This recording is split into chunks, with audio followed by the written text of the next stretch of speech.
Annoncé il y a 4 mois, les salariés de l'usine Ferro de Saint-Dizier font face à un plan de licenciement économique. Une assemblée générale initiée par les représentants syndicaux a eu lieu ce vendredi 23 juin pour informer les salariés de l'avancée de leur dossier. Ils sont un peu contents d'avoir obtenu depuis 4 mois qu'on est en combat les conditions qu'on a actuellement, mais il manque encore des conditions à monter, en fait. Ça se passe surtout sur les garanties d'emploi. Donc on attend en fait le retour de la direction qui doit nous rédiger cette garantie justement. Nous, ce qui nous importe, c'est surtout la garantie du site. Donc si on arrive à l'obtenir, c'est sûr que ce sera déjà un grand pas pour l'avenir en fait.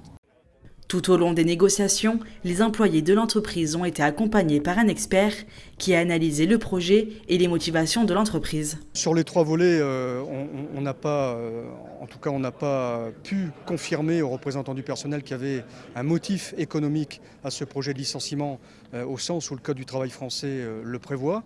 Donc le motif de la sauvegarde de la compétitivité pour nous n'est pas du tout établi par la direction. Deuxièmement, on a fait la démonstration que malheureusement les risques en termes de conditions de travail qu'induisait le projet n'étaient pas suffisamment pris en charge par l'employeur. Et troisièmement, au moment où on vous parle, il y a encore des points de blocage sur les mesures d'accompagnement du plan.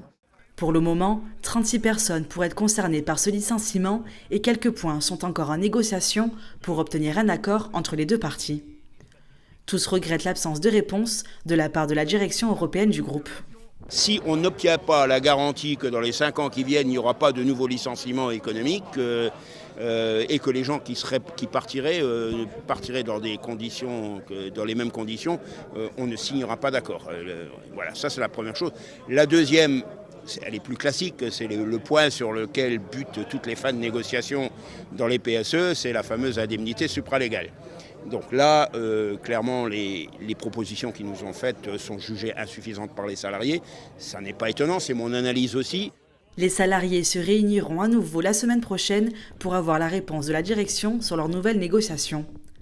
Pour le moment, aucune lettre de licenciement ne devrait être envoyée durant l'été. Loi oblige, de quoi permettre aux salariés de passer cette période estivale plus tranquillement.